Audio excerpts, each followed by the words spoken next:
And now, here's physician and veterinarian Dr. Joel Wallach with his Deadly Recipes lecture for your good health. Our goal, of course, is to have everybody die after 120. I don't care if it's 150 or 200, whatever it is. We have the capacity, we have the knowledge to get you well beyond 100, no doubt about it. Everybody, when they die past 120, should only have 2 pieces of paper in your health chart, a birth certificate and a death certificate. If you have a 4-inch thick health chart full of all these surgeries and all these diseases, your doctor has failed you. The system has failed you. And we want to be known as the Home Depot of health. We want people, when they think of health, well, I'm not going to run to the doctor. I can do this myself. Just like when you're going to lay tile in your house. Does everybody call a contractor now? No, they say, I'm going to run to Home Depot and price some tile there. And so we have the capacity. Just quickly, the interesting thing of this, which is a September 2000 issue of Scientific American, cover article. Almost the entire issue is devoted to human aging and 100-year-olds. There were lectures by different doctors. There were lectures by nurses, or articles by doctors and nurses. There were articles by nutritionists and dietitians, geneticists, gerontologists. And they all had different agendas on how to live past 100, but there was a common thread amongst all their articles. And the common thread was that everybody who lived to be 100 were mean, feisty, rebellious patients who did not listen to their doctor's instructions. They couldn't figure it out. The people who listened to their doctor's instructions to the letter didn't make it. They had these 4-inch thick health charts, the ones who listened to their doctors. And you're going to find out why in just a second. Again, all the experts in genetics and gerontology tell us that we have the capacity very clearly to live to be 100. It's not like it's a secret. Everybody agrees on that. It's not a mystery. It's not a fable we're coming up with that you can live to be well beyond 100. People do it all the time. How many, raise your hand, have you ever made a dish from a recipe, a cookbook, a magazine, card collection? I mean, we've all done that. I mean, us guys, they don't raise their hands, but yeah, they love to cook. Make pancakes, make Pillsbury Doughboy muffins, And the reason why they put pictures in cookbooks and things like that is so that you know where you're going. If I follow this recipe directly and I use the flour they recommend, and I use the type of sugar they recommend, and use the right type of shortening they recommend, my fruit cake's going to look like that. My asparagus lemon dish is going to look like that. My cranberry stuffed pork loin roast is going to look like that. Okay, that's why they put the pictures there. The same thing is true when it comes to health care. We've been using the same recipe, if you will, for health care in the industrialized nations for over 300 years. And so we can predict what the recipe outcome is going to be. We can predict that already. We know what a 25-year-old looks like. We know what a 50-year-old looks like. We know what a 75-year-old looks like and a 100-year-old and so forth. And so you can kind of look down the line. If you follow your doctor's instructions, you eat the way everybody's eating, you know what you're going to look like. Well, this is a pretty typical 85-year-old American. You're in a nursing home. You have Alzheimer's disease. You have macular degeneration. You've had cataract operations. You're deaf. Your teeth are gone because you had periodontal disease, which is osteoporosis of the face and jaw. Your thyroid has been removed for many reasons, so you're on drugs. You've had your shoulders replaced. You've had carpal tunnel surgeries. You've had your finger joints replaced. You've had multiple back surgeries. You've had angiograms, angioplasties. Stents have been inserted in your coronary arteries. You've had quadruple bypass. You've had a heart transplant. You've had maybe one lobe or an entire lung removed for many different things, including lung cancer, which is the most common cause of cancer in both men and women, regardless if you smoke or not. 95% of the people who get lung cancer don't smoke. Never did smoke. There's a lot of good church-going Christians that never smoked, never been in a room with anybody who smoked, got lung cancer. That's because they're frying the fish after church and inhaling all those free radicals coming out of that frying oil. And then you can have your stomach banded and bypassed to lose weight. Or maybe you had ulcers and had your stomach removed. You've had kidneys removed. You've had kidney stone operations. You've had gallbladders removed. You've had your colon removed for polyps and cancer. Women have had hysterectomy, and men have had their prostate gland removed. And by the way, the newest information on the PSA, how many of you heard of the PSA test, ladies and gentlemen, for prostate activity? Since 1987 to now, when they actually done the survey, when they removed prostates because they thought it was cancerous by actual biopsy, only 2% were actually cancerous. 98% false alarm. 98% is a false alarm.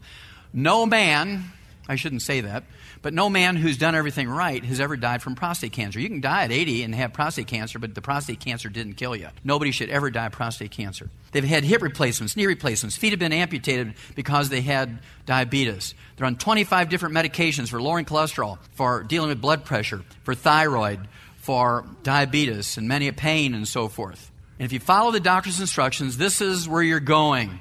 This is where you're going to wind up. Wah! I'm excited. This is the recipe I want. I'm going to follow this recipe. No, I'm not too excited about that one. Maybe we have to get rich to live a long time. Well, there's never been a billionaire who lived to be 100. Think about it. Now, if money were important to living to be 100, you'd think that billionaires would live to be 100. There's never been a single one. This is from Forbes magazine. They said the average lifespan for billionaires is 78. The youngest one to die was 58 years old. He was the richest man in the United States. He was the heir to the Walmart empire. His daddy, old Sam Walton, when he died, left his entire empire to this guy, and he died at 58. The richest man in America died at 58. You see, money didn't help him at all, did it? I know, it's intelligence. That's it. We've got to get more degrees in school. That'll do it. There's never been a Nobel Prize winner ever lived to be 100. Linus Pauling came close. The only guy who ever had 2 unshared Nobel Prizes, got to be smart, died of prostate cancer. You don't have to do that, right? Died of prostate cancer at 94. So there's never been a billionaire who lived to be 100. There's never been a Nobel Prize winner who lived to be 100. Why didn't I think of it before? It's fitness. That's what it is. Everybody says, doctors say fitness is good for you. You got to exercise. Don't worry about supplementing because you get everything you need from your food, but just exercise. With the exception of 2 black gentlemen from the old Negro baseball league days in the 1920s and 30s, there's never been a professional athlete ever lived to be 100. Now, if fitness was important, you'd think a significant number of professional athletes would be living to be 100 because not only do this fitness thing, but they also have lots of money. So money and fitness combined doesn't save athletes. But I love this title. Heart attack claims another fitness guru. The average lifespan for professional athletes is 62. I want to go there. So what is it? What is it? How do people live to be 100? We know it's not money. We know it's not intelligence. It's not fitness. So how do people live to be 100? Again, we can extrapolate information from animals. We've, in the last 75 years, tripled the lifespans of animals. Pet animals, laboratory animals, farm animals. We've tripled the lifespans. Do we do that with wonder drugs? No. Do we do that with genetically engineered protein, stem cells? Do we do that with heart transplants? No. We did it just by tinkering with the vitamins and minerals and the essential fatty acids and the amino acids in their little food. Human beings need 90 essential nutrients. You all know that. We need 16 minerals, 16 vitamins, 12 essential amino acids, 3 essential fatty acids. And fortunately for us, our food plants, our grains, vegetables, fruits, and nuts can take carbon dioxide from the air, use the sun's energy, and a process known as photosynthesis to manufacture carbon compounds. Wood, cellulose, starch, sugar, vitamins, amino acids, fatty acids. Yeah, plants can do all that. But you'll notice that plants cannot manufacture minerals. Plants cannot manufacture minerals. And 2/3 of the 90 essential nutrients are minerals. That's why we like to focus on minerals. Because even a blind hog can get an acorn sometime, as my daddy used to say. Which means that even if you're eating a cheeseburger with lettuce and tomatoes and onions on it for breakfast, lunch, and dinner, you can get some vitamins. You're going to get some vitamin C and beta-carotene and folic acid from the lettuce and tomatoes and onions. You're going to get some omega-3 essential fatty acids from the onions and the little sesame seeds on the top of the bun. You're going to get some B vitamin from the vitamin B-enriched white flour in the bun. You're going to get some amino acids from the cheese, if it's real cheese, and the meat. You might get some calcium if it's real cheese on the sandwich, but that's it. But you could live to be 18 to 20 years of age. You might even be able to have babies and be fertile, until 18, 20 years of age. But if all you're living on is hamburgers or cheeseburgers with lettuce and tomatoes and onions on at breakfast, lunch, and dinner, you're in trouble because plants cannot manufacture minerals. And most of our degenerative diseases, most of the things that kill us and worry us as we live are mineral deficiency diseases. Plants only need 9 minerals to be happy. We need 60. Plants can do very well on 3 elements: NPK, nitrogen, phosphorus, potassium. Farmers cannot afford to put in all 60 essential minerals. That's why they give animals pellets to make up that difference. They give them the pellets with all the nutrients in it to make up the difference because they don't know how many minerals are in that pasture. They could analyze it, but are they going to put 60 minerals in this pasture, this 10-acre pasture for these cows? No. So it's cheaper just to give the cow the pellets because they don't know how many minerals are in that hay or in that pasture. The longest-lived people in the industrialized nations, the one that have the highest average of longevity, are the Okinawans. And they live to be 85 on the average, and we live somewhere around 70, 72 on the average in America. And you go to Okinawa, it's 161 islands. Their soil is nothing but red sandy clay, much like the state of Georgia. There's a little bit of extra iron in there, but that wouldn't explain their 15 years living longer than us. And so I went there. Spent almost a week. Spent the first couple of days at the Department of Agriculture studying the soil and soil chemistry and plant chemistry there in Okinawa. Didn't find out anything really unique. And then we talked to the old people. We talked about 15 of them. Half of them were men, 7 of them were men, 8 were women. These were all 100-plus-year-olds. And we only had to ask one question because this is a 25-year study. 25-year study in the Okinawans. It was identical twin doctors. One got a medical degree from Harvard. The other got his Ph.D. in pharmacy. And they spent 25 years there trying to figure out why the Okinawans lived so long. They counted how many steps they took, how many times a day they took a pee, what the volume of their pee was, how many hours they slept, how many calories they took in. At the end of the 25 years, they said, we don't know. I don't know.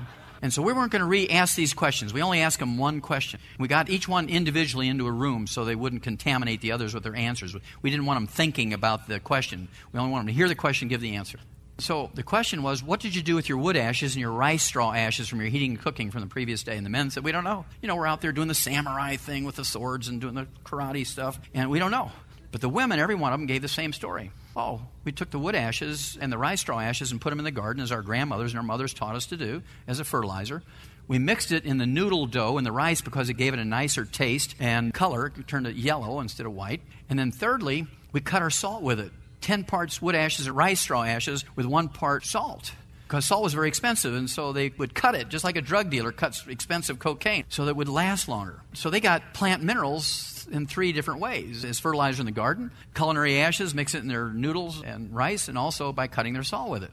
And wood ashes and rice straw ashes are the plant minerals that are left when you burn away the carbon in the fuel. And people have been using plant minerals as a supplement since before written history. We know this from the Neanderthals. They were the first people to consciously bury their loved ones when they died, and they always put little pots of wood ashes with them. They never figured out why. Well, wood ashes are plant minerals. They make you live longer. And then they said one thing I didn't know. They said, and lastly, an ash merchant came by every morning. An ash merchant. Now, what does that tell you?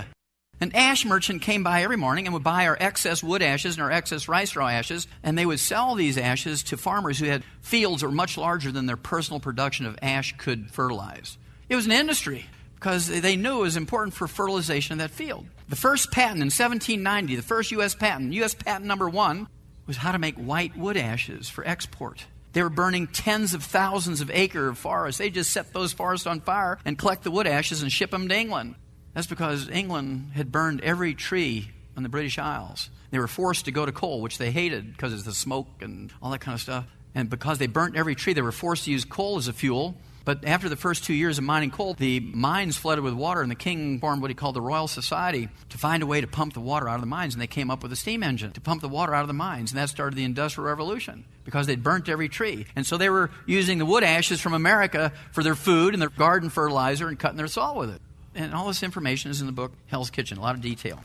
If you'd like to live a healthful 100 or more, call 831-462-3663 or on the web at radiominerals.com. Now, back to Dr. Wallach. Now, here's a little different recipe for those of you who are sports fans. Harold Stilson from Deerfield Beach, Florida, hits a hole-in-one at his 101st birthday. Went out to play golf on his 101st birthday, hits a hole-in-one, 108-yard par 3 hole. I mean, this is his 6th one. You have to have good enough vision to see that stick holding up the flag at 108 yards. You got to have a good grip on the club, good eye-hand coordination. Hit that little banty chicken egg-sized ball into a teacup-sized hole 108 yards away in one whack. Wouldn't you rather have that lifestyle than being in a nursing home at age 85? Hooah! And you know he doesn't have Alzheimer's disease because he's color-coordinated. How many remember Art Linkletter? Okay, most of you are old enough to remember him. He wanted to live to be 100, and he was moved to want to live to be 100 by reading a Pulitzer Prize-winning novel by the title Lost Horizon. Many of you won't remember that title, but the author, James Hilton, the one who won the Pulitzer Prize for writing that novel, coined a term in that book, Lost Horizon, called Shangri-La. How many of you heard of the term Shangri-La? Sure, everybody remembers that one. It was a mythical place you could live to be 200-300 years of age if you followed their lifestyle, very clean-cut lifestyle. Everybody had their own little garden. They put wood ashes in, and they did all kinds of other stuff. And this novel was actually written about real people called the Hunzas who live in what's now northern Pakistan. They were so famous for health and longevity. They were the longest lived and the healthiest people on earth. And so even the King of England sent his personal physician, one Sir Robert McCarrison, to go there for 4 years. Went there for 4 years to study how they lived so long and take the information back to the king. And Robert McCarrison was such a scientist, he brought 4,000 white rats with him. And he set up 1,000 rats on the Hunza diet, 1,000 rats on the New Delhi diet, and 1,000 rats on the English diet. Well, during that 4 years, the English rats died of the most horrible diseases, became cannibals and ate each other.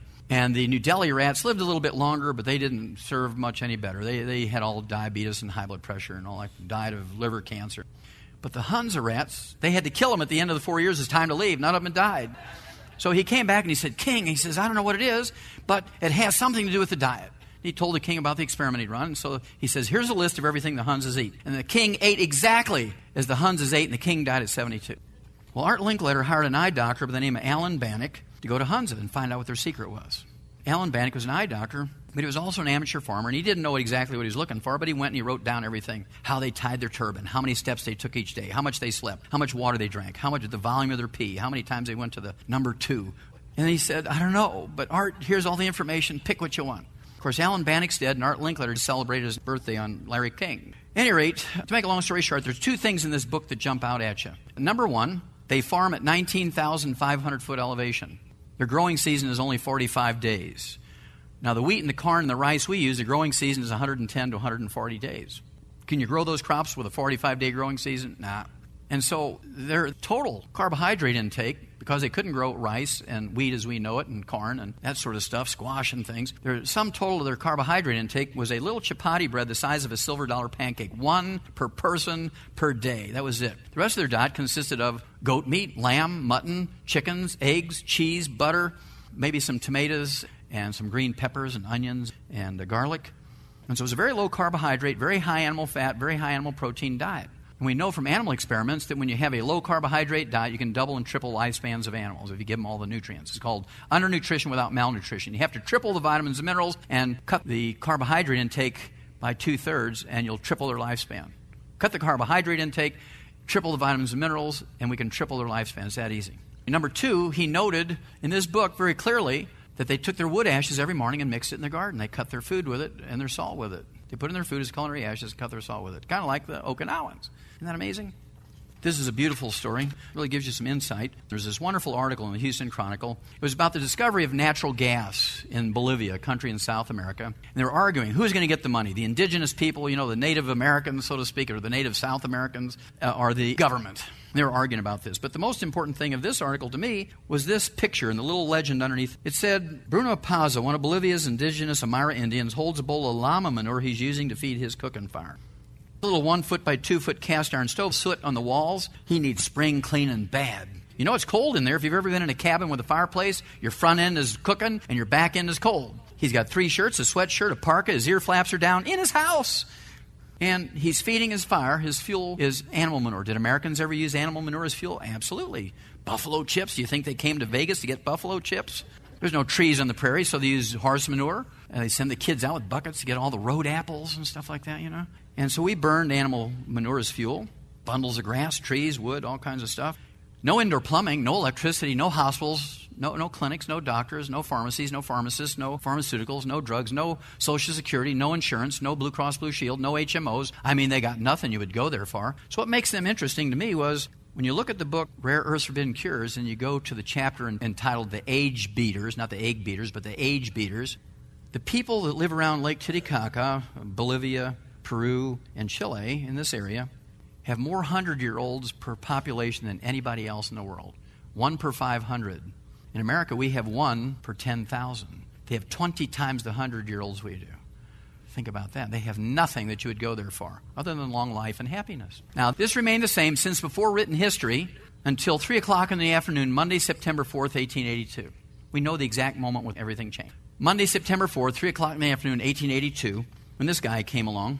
Well, at 3 o'clock in the afternoon, Monday, September 4th, 1882, Thomas Edison pulled the switch and turned on the first commercial. Actually, he didn't do it. His chief electrical technician, a guy by the name of Jonathan Leaves, pulled on the switch and turned on the first commercial electric generating plant in the world. By 1909, there was no less than a dozen patented kitchen electrical appliances. The first one was a toaster, interestingly enough, then a skillet. There were rice cookers and crock pots and blenders and steam irons and all kinds of electrical appliances. By 1950, every city and every industrialized nation had completely given up wood as a fuel and had gone to electricity and propane and natural gas and liquid paraffin and kerosene and heating oils for heating and cooking. Here comes the most profound question you've ever had in your life. How many wood ashes are left over when you cook and heat with electricity and propane and liquid paraffin and natural gas? It's a numeral that looks like this and begins with a Z. 0! And there was no great gathering of doctors. There was no great gathering of doctors wringing their hands saying, oh my gosh, what are we going to do? People have been using wood ashes as a source of nutritional minerals since before written history. And now suddenly in the space of just 70 years, after thousands and thousands of years of using wood ashes and rice straw ashes and peat moss ashes as fertilizer and supplements in our food as culinary ashes and cutting our salt with it, in a 70-year period, just a little blip on the radar, it's gone. And nobody said, well, where are we going to get our minerals? Doctors didn't do that. They just, whoa, this is exciting, electricity. Now we can get brighter lights in the surgery room. There was no congressional hearings. There was no Senate investigations. I mean, there was nothing going on. And now we're paying the price. Now we're paying the price. because all the epidemics, which we're going to talk about here, of degenerative diseases are caused by mineral deficiencies. Here's another one of my favorites. Ralph Charles, back in October of 1999, turned 100, and nice little newspaper write-up on his 100th birthday. And the thing that was interesting to me was he was still piloting commercial charter flights at age 100. Had no restrictions on his health paper licenses. Didn't have Alzheimer's disease. Didn't have macular degeneration. No cataracts. Does he look like that recipe of a 100-year-old? No, he looks like he's in his 80s to me. He looks 20 years younger than his age. And so these are things we know. We can fly airplanes at 100. We can hit holes in one at 101 if we follow the right recipe. This gal, Connie Douglas Reeves, turned 101. And the day that she turned 101, they inducted her into the Cowgirl Hall of Fame because she had taught 30,000 young women how to ride Western saddle and how to barrel race. I mean, she's a legend in Texas. And they inaugurated her and inducted her into the Cowgirl Hall of Fame. Now, to me, she looks like one of those mean, feisty, rebellious patients. She's got her thumbs in her belt, her shoulders are back, her chin is up. You just imagine her doctor saying to her, Connie, I need you to give up salt now. You're 101. I got to worry about your blood pressure. Connie, I really need you to give up eggs and red meat and chicken skin and dairy products and go to margarine and boneless, skinless chicken breast. And I want you to eat tofu instead of red meat. And I need you to, in fact, use egg beaters instead of eggs and use margarine instead of butter. And Connie's going to ponder for a minute and then say, Doc, I've been using salt and eating butter and red meat and eggs and chicken skin before your bar, and I ain't going to give them up now. Let's give her a hoo-ah. Hoo-ah! Okay, this is kind of a cute one. These guys were in the Guinness World Book of Records, Percy and Florence Arrowsmith in Hereford, England. And they were put in the Guinness World Book of Records, not because of their age, but because they'd been married to each other for 80 years. When the Guinness Book of World Records asked them what their secret was, she said she drank a glass of red wine for breakfast and had a shot of whiskey before bed. And he said, well, I guess I can render it down to 2 words. And boy, they whipped out their pens and they were ready for this profound 2 words. And they said, well, what is it? And he said, yes, ma'am. If you'd like to live a healthful 100 or more, call 831-462-3663 or on the web at radiominerals.com. Now, back to Dr. Wallach. Change in pace here a little bit. In April of 1990, the World Health Center and the Center for Disease Control did a survey in the top 32 industrialized nations. They said out of the top 32 industrialized nations, the United States ranked 17th in the world in health and longevity. Now, we spend more money for health care than all the other nations in the world put together. There's 92 nations. We spend more money for health care than the other 91, and yet in April of 1990, we ranked 17th. Japan was number 1. Let's give them a hoo-ah for being number 1. Hoo-ah! 79.1. We were 75. Well, 10 years later, when they redid the study, Japan maintained number 1 at 74.5, but they had dropped 5 years, 4-point-something years they dropped. But they still maintained number 1, but America dropped from 17th to 24th because we went from 75 to 70. That 10-year period, from April of 1990 to June of 2000. Well, 5 years later, in August of 2005, the World Health Organization, Center for Disease Control, did another survey, and they published this in Newsweek magazine. I love this. Special edition, summer of 2005, was on the stands until August 2005. The Future of Medicine, Your Health in the 21st Century. And they talked about new treatments. These are theoretical treatments, not existing ones for cancer, Alzheimer's, diabetes. They wanted more money for donations. And then in the article number 1, on page 10, there's this wonderful little paragraph. It said, America has built the world's highest high-tech medicine system in the world. I don't think we can argue with that. Surgeons don't even do surgery anymore. Robots do it, just like car assembly plants. Robots do most of the bone surgery now because they make so many mistakes in hip replacement and shoulder replacement surgery. They anesthetize you, and then they put you under this robot, and the robot cuts your bone off and sticks the new joint in there. And the robot does it all now because it's much more accurate than a human being. The doctor's in the back room drinking beer and sucking on a cigarette while the robot's doing the surgery. The sentence goes on to say, and yet the nation, meaning America, now ranks 46th in longevity. Now, there's 45 other countries whose peoples live longer than us. In 2005, the entire world spent $2.7 trillion for health care. And out of that $2.7 trillion the world spent, we alone spent $1.9 trillion, more than 2/3. And we rank 46th in the world. Our health care system sucks, would be a kind way of putting it. You're not getting the bang for the buck. And you, not a single one of you in this room, would put up with that in any other industry. You would not put up with this in any other industry. It's time for us to be the Home Depot of health care. People are looking for it.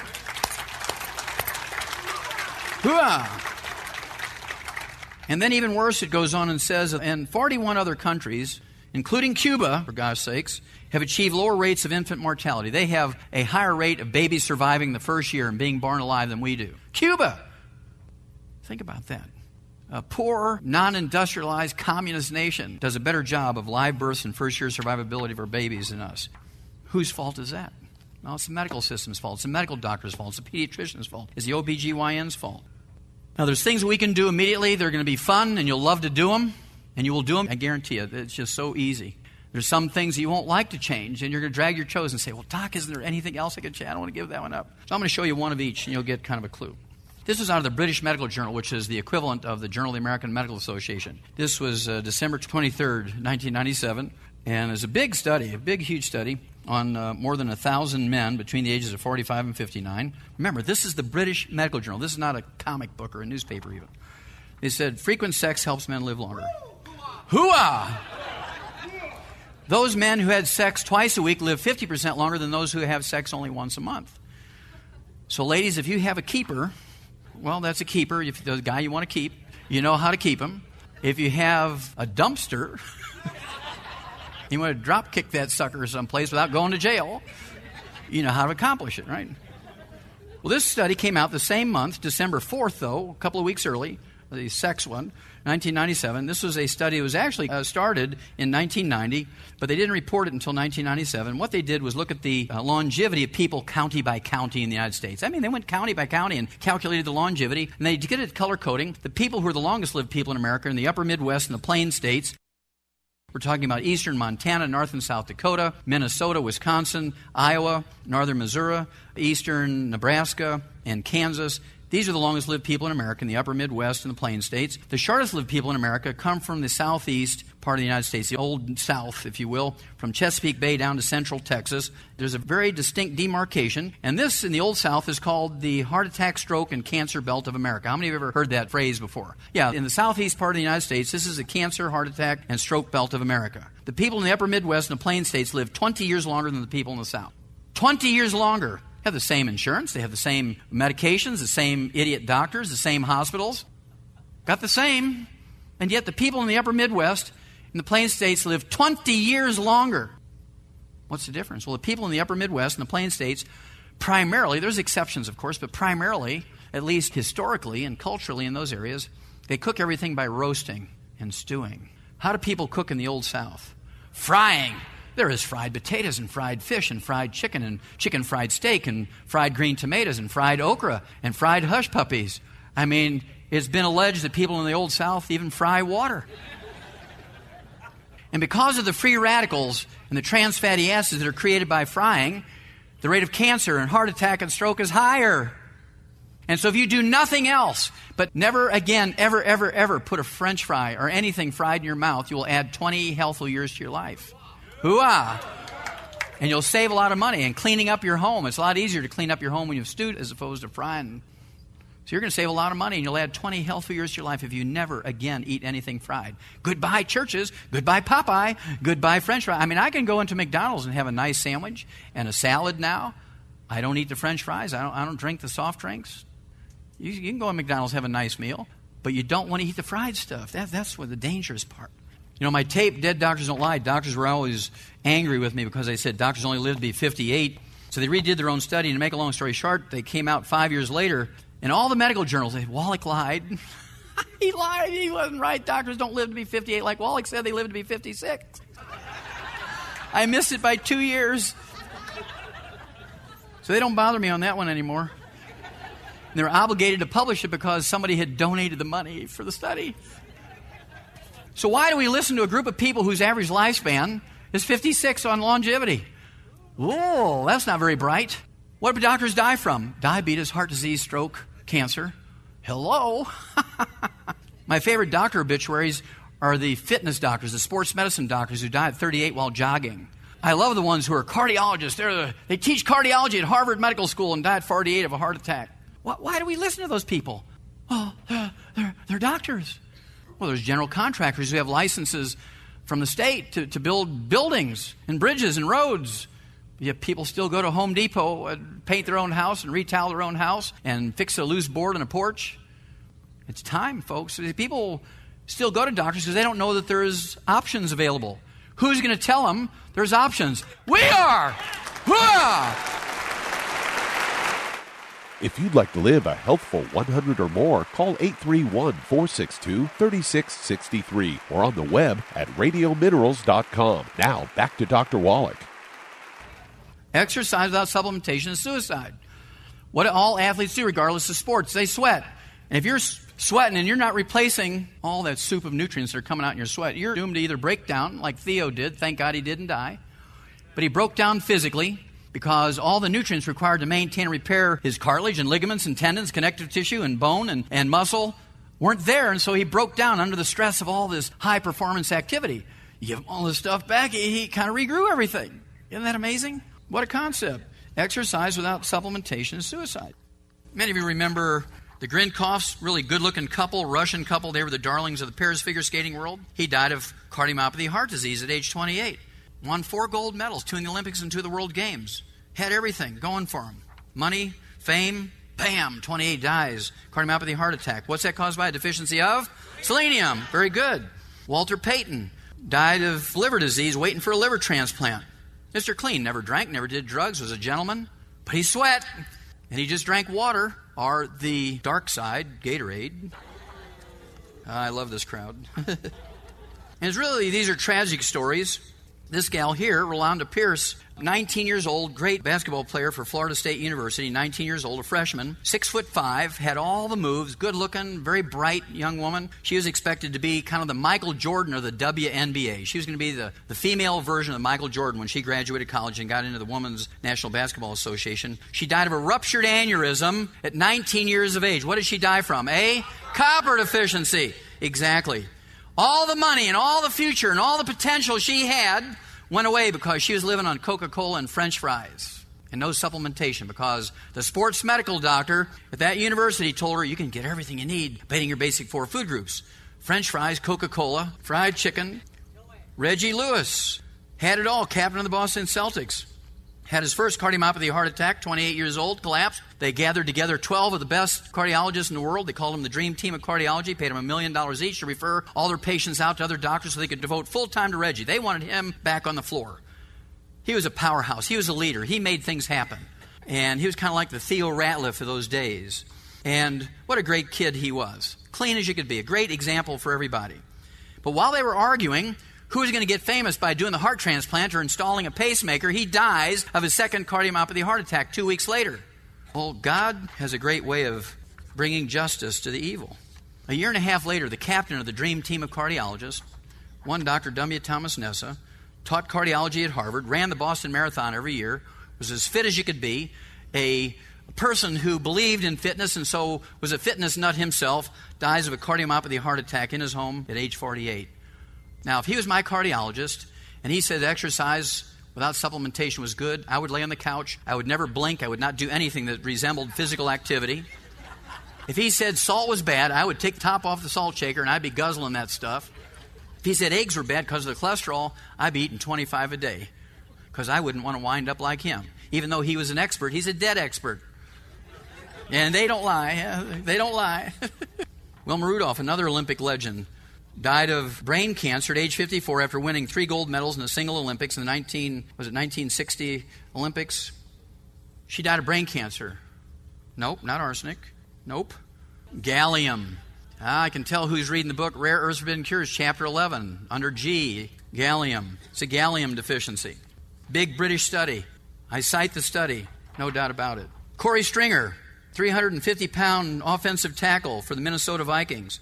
Had it all, rich athlete, but they wanted him to lose 50 pounds so he could play first string that year. So they put him in a rubber suit, didn't give him any water and didn't give him any salt. 102 degrees, Minnesota in the summer in August, and he collapses with heat stroke. Everybody has a cell phone, 911. Here comes the ambulance. 5 or 10 minutes later, they arrive. Now, Corey weighs 350 pounds, and they hook him up in an IV. Boy, they got the EMTs, they hook him up to an IV. Is that enough fluid for him? No. What they should have done was taken that big Gatorade bucket full of ice, put it on him. They should have ripped his trousers off and stuck the hose from the garden up his rump and give him a cold water enema, bring his core temperature down from 107 to 98.6, and Corey Stringer would still be alive today. But everybody's waiting for the doctors to do it. Now, if there had been an Eagle Scout there, he'd have lived.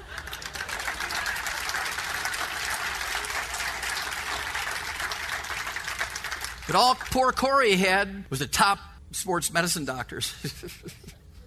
Gatorade only has 2 nutrients, sodium and potassium, both of which are useful, but it's only 2.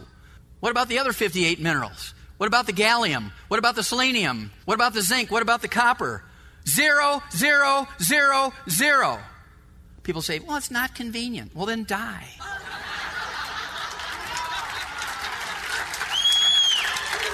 Hooah! Yeah, death is a very inconvenient thing. If you'd like to live a healthful 100 or more, call 831-462-3663 or on the web at radiominerals.com. Now, back to Dr. Wallach. If you want to know what's going on in health, read Time and Newsweek magazine. Big article on high blood pressure. The stealth killer, America's high blood pressure crisis is spinning out of control. How can we have a high blood pressure crisis? We've got calcium channel blockers, we've got beta blockers, we got all these diuretics, we have exercise and fitness systems, more people involved with that than ever before. People are losing weight, the obesity problem is hopefully getting under control. We're doing everything the doctors say, and it's spinning out of control. That's because you cannot fix a mineral deficiency problem with surgery and drugs. Amen. What's the first thing a good farmer puts out for his livestock out in the pasture? A salt block or a salt lick, isn't it? There's nobody out in the pasture telling a cow she's limited to 1 lick a day, is there? No, I refuse to believe that my human patients are dumber than a cow or a goat or something like that.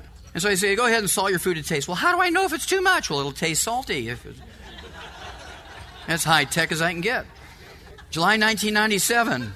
Presentation at the American Heart Association's annual meeting in Portland, Oregon. Doctors lack proof that too much salt is unhealthful. After years of telling healthy people that too much salt isn't good for them, researchers still don't have solid evidence to back up that claim. The same study, it's called the Sodium Task Force, just a different newspaper. They kind of came at it a little different direction. They said the study, the Sodium Task Force, found that people who limited their salt intake to 1,000 milligrams or 1 gram a day like their doctors wanted them to do had 600% more or 6 times more heart attacks than those who defied their doctors and consumed more than double.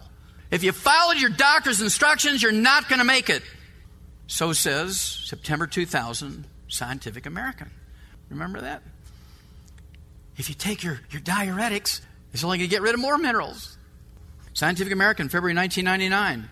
They went to Nigeria, out in the bush, where people had never seen a doctor in a white coat. They've never seen a stethoscope. They've never heard of diuretics or calcium channel blockers. And they started taking blood pressures, and they found that 7% of these people living out in very primitive circumstances out in the bush, 7% had high blood pressure. They came back to Chicago, did a lot of DNA testing, found a lot of people whose ancestors had originated in Nigeria during the old slave trade days in the 1700s. And they started taking their blood pressure, and 33% of them had high blood pressure. They knew immediately, without doing another single 1 penny's worth of research, that it's not genetic. Because if it was genetic, it'd be 7% and 7% or 33% and 33%, because where you are in the world will not change how genetics expresses itself. If you have a genetic problem in Nigeria, you're going to have the same genetic problem in Bolivia. If you have that same genetic problem in Bolivia, you're going to have the same genetic problem in New York. It doesn't matter where you are on Earth. If you have a genetic problem, you have a genetic problem. So you know immediately, 4th grade biology is not genetic. So what's the difference here? Well, the people in Nigeria out in the bush are still putting their wood ashes, their plant minerals into their food. They're still fertilizing their garden with it. They still use wood as a fuel.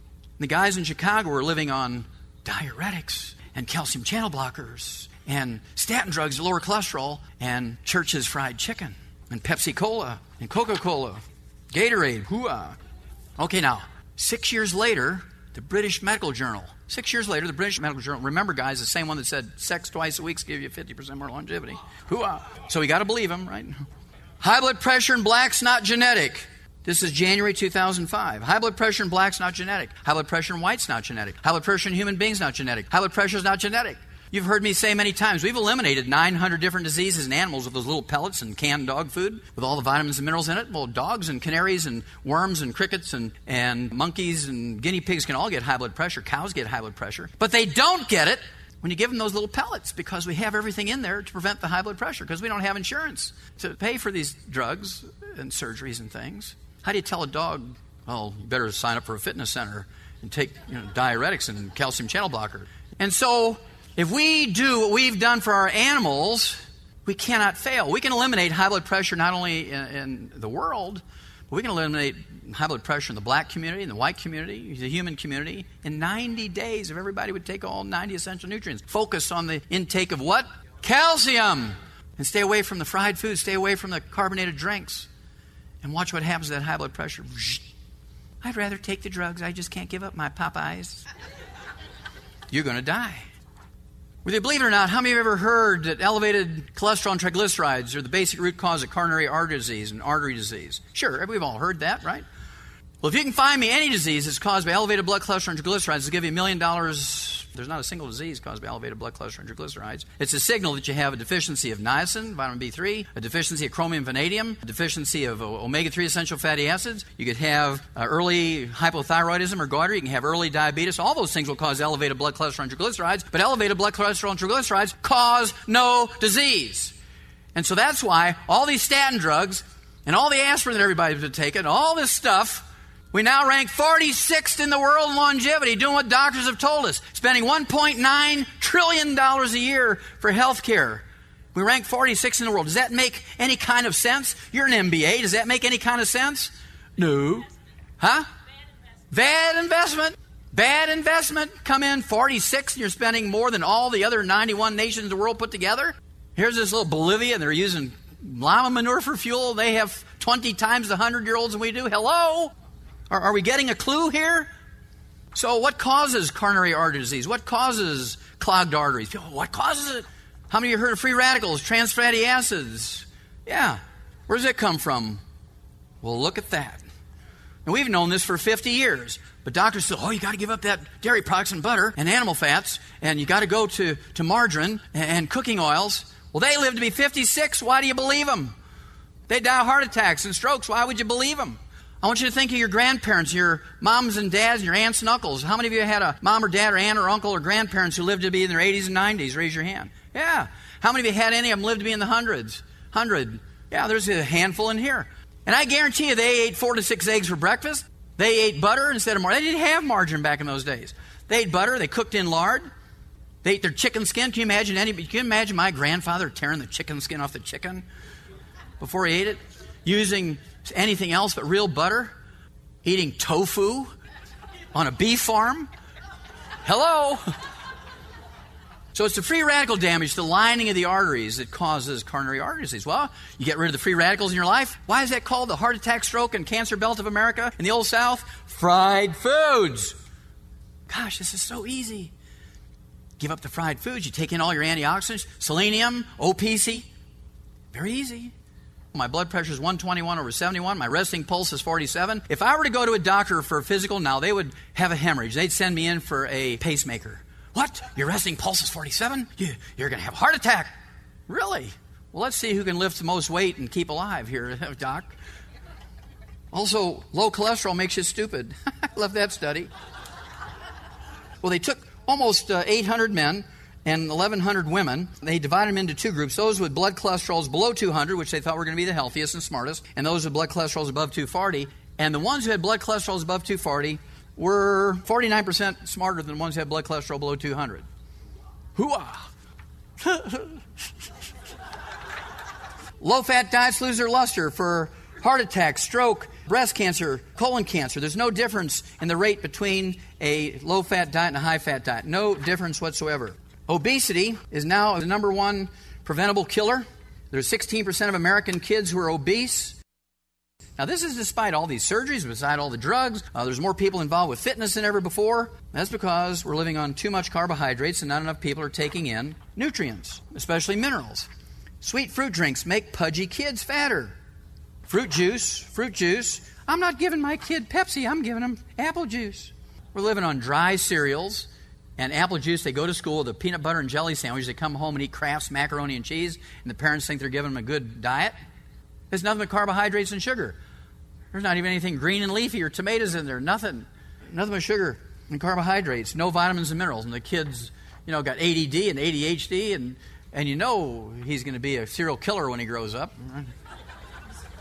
Well, this is the cause of obesity in America. Pica, you've all read about pica or cribbing.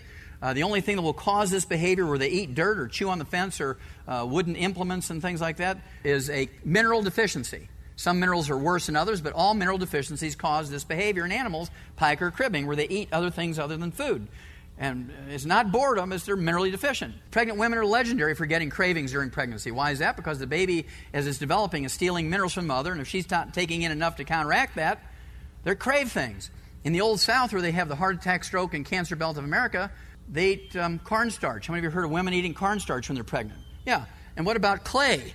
They go out in the yard and eat clay when they're pregnant. In fact, people come to me and say, Doc, am I sick? Am I crazy? I have this craving for clay. No, you're just pregnant, my dear. It's so common in the Old South. You go to a grocery store into the dairy section, they got these little bags of yellow clay, red clay, orange clay, blue clay, black clay. You can have your choice. Whichever one flips your switch. I love this one. Eating dirt may be good for you. Don't take vitamins and minerals. You can overdose, but eat dirt. Experts claim the habit of eating clay may be beneficial for pregnant women. Now, what is in clay? Clay is minerals. The woman says, the real good stuff is smooth, tastes just like candy. The habit of eating clay or dirt is known as geophagy, geo for earth and phagy for eat. Some experts lump it into the same category as pica, which is the abnormal urge to eat coins, paint, soap, and other non-food items such as wood ashes, plant minerals. And so there was a natural drive for pregnant women at the dawn of history to eat wood ashes and dirt and clay and things looking for minerals as those babies drove them to be minerally deficient. I could say a lot of things about a lot of diseases, but I'm going to just go to selenium when it comes to cancer. You've all heard my tape. I hope you've all heard the tape, Dead Doctors Don't Lie. And on there, I was reading this, and of course, doctors turned me over to every agency in the world because I had found an anti-cancer diet. I was just reading this, and of course, when I made that tape, I was just reading an anti-cancer diet has been found. They interpreted that I was claiming that I had made an anti-cancer diet. And what they did was look at these vitamins and minerals. And dietary supplements such as vitamin C, retinol, which is a form of vitamin A, zinc, riboflavin, vitamin B2, molybdenum, which is a trace mineral, niacin, B3, had no statistically significant effect on cancer deaths over the 5 years. Well, it takes a little bit longer for them to do things. However, in a group of middle-aged people, I think there was 29,000 people between the age of 49 and 60, during the same 5-year period, those who took only beta-carotene, vitamin E, and the trace mineral selenium for 5 years, the results were striking. 13% fewer deaths from all cancers, 20% reduction in deaths from stomach cancer, which is very high in that portion of China, and a 9% disappearance of deaths from all causes, just by taking those 3 supplements. And, of course, they were very low doses. They were just a portion of the RDA. Well, in 1912, in Popular Mechanics, that wonderful medical journal, written so you can understand it, Dr. Wasserman, who invented the Wasserman Test, which is that blood test a lot of his old guys had to take before he got married to get a license, detected syphilis. He had an active case of syphilis. He had discovered a chemical substance which turned out to be selenium that will cure cancer in mice. He went on to say that selenium has a selective action against cancer cells but didn't hurt healthy tissues. He went on to say that the cancer in mice is so similar to that in humans, he believed that an important advance had been made toward the cure of that veritable scourge cancer in people. Well, in 1912, when this came out, we began to put selenium into animal foods. It stayed dormant in interest to medical doctors until December of 1996, 84 years later. When this came out, Dr. Larry Clark, a medical doctor, I have to give him credit, medical doctor, PhD from the University of Arizona, and he did the gold standard medical research. He did a randomized double-blind study on 1,300 people for 7 years. Half of them got 200 micrograms or 1/5 of a milligram of selenium. The other half got sugar pills or placebos. And to make a long story short, his final analysis showed taking selenium slashed the occurrence, not the risk, but slashed the actual occurrence, which is much more powerful than slashing the risk. Slashed the occurrence of prostate cancer by 69%, colorectal cancer by 64%, and lung cancer by 39%. 2 months after this wonderful news came out, Dr. Larry Clark, MD, PhD, dies of prostate cancer at age 52. He didn't take selenium because he didn't believe in it. He actually purposely avoided selenium because he believed in chemotherapy because that's how he made his living. And so it cost him his life. He didn't even make it to 56, died of 52 of prostate cancer. Nobody should die of prostate cancer. No link found between fat and breast cancer. High-fiber diets don't protect you. Multivitamins cut colon cancer risk. 90,000 nurses, Harvard Nurses Health Study, 15 years on a multivitamin, reduced the risk of colon cancer by 75% in these 90,000 women. Reduce the risk of colon cancer by 75% for like $2 a day. Are there any drugs that will reduce the risk of colon cancer by 1%? No. Here's a little nutritional formula. Will reduce your risk of colon cancer by 75%. It's going to cost you half of what it costs for an espresso latte from Starbucks. And people say, I don't know, I can't remember to do that in the morning. Well, then die. And so, fortunately, there's always a small group of people who will survive. Just like in Katrina, there was a group of people who, when they got the word that it was coming and the storm filled the entire Gulf of Mexico, or as they say in Texas, the entire Gulf of Mexico, They little old people, little bags of water, they start walking west. 3 days later when it hit, they were 100 miles away. And the ones who stayed, the government will save us. That FEMA will do it. If you'd like to live a healthful 100 or more, call 831-462-3663 or on the web at radiominerals.com. Now, back to Dr. Wallach. Okay, I think I get diabetes and arthritis in the last 10 minutes I have here. There's a diabetes epidemic.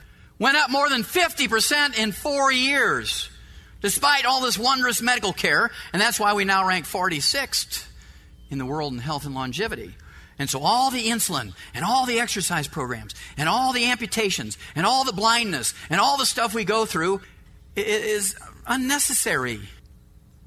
We can eliminate high blood pressure and diabetes in the black community, the white community, the human community in 90 days if everybody would do the right thing. And so diabetes rate soars for Americans in their 30s. It used to be called adult onset type 2 diabetes because it only occurred in people over age 50. Well, now newborn babies are having it. Minority kids have the worst risk. If you take the white kids out of the ratios, it's not 16% of the kids that have obesity and diabetes. Guess what? It's 50% of the kids. Okay? It's the Hispanics, the Native Americans, the black community. And that's because, not genetic, it's because of how they eat. Heavy kids getting grown-up diseases. High blood pressure, clogged arteries, diabetes showing up in babies. Is that because it's genetic? No, it's because they're eating fried foods. They're living on soft drinks and Pop-Tarts and Pillsbury toaster strudels and apple juice. My fear is everybody in America is going to eat dry cereal and apple juice for breakfast. They have peanut butter and jelly sandwiches for lunch. And they come home and they eat Kraft's macaroni and cheese. And they think they're getting good food. And we wonder why they're obese. We wonder why they have diabetes. We wonder why they have growing pains. We wonder why they have ADD. We wonder why they have thyroid problems. We wonder why they have clogged arteries. The doctor says, well, it's genetic. Your great-great-grandfather's dog had it, so therefore, that's I knew it was in your family. This was a big study, 91,000 nurses, 8 years, a Harvard Nurses' Health Study. The women in the study who drank at least one sugar-sweetened soda, didn't matter if it was classic Coke, Pepsi-Cola, Mountain Dew, Sprite, 7-Up, ginger ale, natural, organic, carbonated drinks, didn't matter. Pellegrino water, Perrier water, if it's carbonated, club soda, doesn't matter. 85% more likely to get diabetes. If you drink 2 a day, you're going to get it. How many of you have ever seen a teenager just drink 2? Unless it's those 42-ounce gulps, each of which has 3 12-ounce Cokes in them. There's 9 teaspoons of sugar per 12-ounce drink. Now, if they're drinking 10 a day, that's 90 teaspoons of sugar. Put 90 teaspoons of sugar in a mixing bowl and see what your kids are drinking. You got to change it, folks. This is a page out of Rare Earths Forbidden Cures. We'll just look at chromium as one of the 2 trace minerals that are missing when you have diabetes. And, of course, there's 23 cofactors necessary for them to work. We learned this in 1957, that we could prevent and cure. We could prevent and cure diabetes in laboratory animals, pet animals, and farm animals in 1957 with these 2 trace minerals. We proved it in human beings 20 years later in 1977. Do doctors use this stuff? No. There's no money in it. There's no money in the cure. The money's in you're going to be on this insulin for the rest of your life. And so we have to show them that there is an option. Well, they went back, the same people who discovered this in 1957 went back to 1948, and they just looked at chromium. 1948, the amount of chromium in American blood was a big range, 28 to 1,000 parts per billion. In 71, it dropped to 13. 72, it dropped to 10. 73, it dropped to 4.7 to 5.1. In 74, it dropped to 0.73 to 1.6. In 78, it dropped to 0.16. In 80, it popped up almost 3 times, 0.43. That's because in 1977, they came out and said, you can prevent and cure diabetes with these trace minerals. University of Vancouver, British Columbia said you could replace insulin with these trace minerals. They came out big headlines and said it. And everybody went into the health food store and they tried it. And so everybody's level of chromium in their blood went up for a couple of years. And then it dropped back down in 1985 to 0.13 because it wouldn't work. Well, why won't the chromium and vanadium by themselves work? Because they need 23 cofactors. You ever hear me say take chromium and vanadium? No. You take the 90 essential nutrients because they're hooked together like a web. Hoo-ah. Arthritis. 85% of all Americans over the age of 50 already have arthritis and osteoporosis of one time or another to one degree or another. There's not a single medical treatment, that's according to the Center for Disease Control of Atlanta, Georgia, not me. And there's not a single medical treatment designed to prevent or cure osteoporosis or arthritis.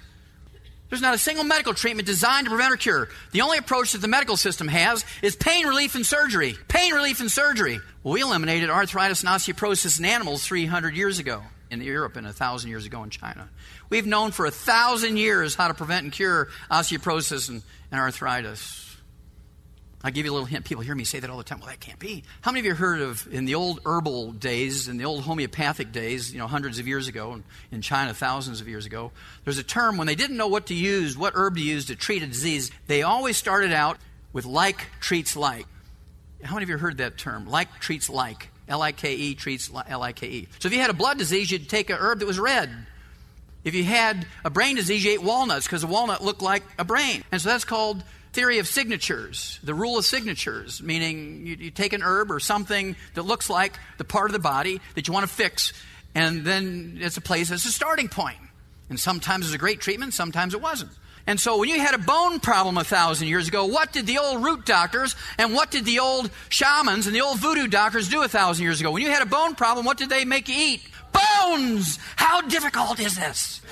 Now you can't do that anymore. Because there's lead in bones, and they took it off the market for human use. The coming epidemic of arthritis. I mean, what a sick article. The bad news is research shows the disease starts attacking your joints before middle age. Well, they start attacking your joints when you're 2. How many of you heard of growing pains? Yeah, if you want to have fun, go to a mall and just sit in a chair and look at kids. Don't look up above 3 feet. Just look at little kids. Go to a zoo and sit on a bench and just look at kids. Don't look at the animals. Don't look at the people. Just look at kids. Now, you don't see any walking kids anymore. This 25-year-old mother, has an 18-wheeler baby cart.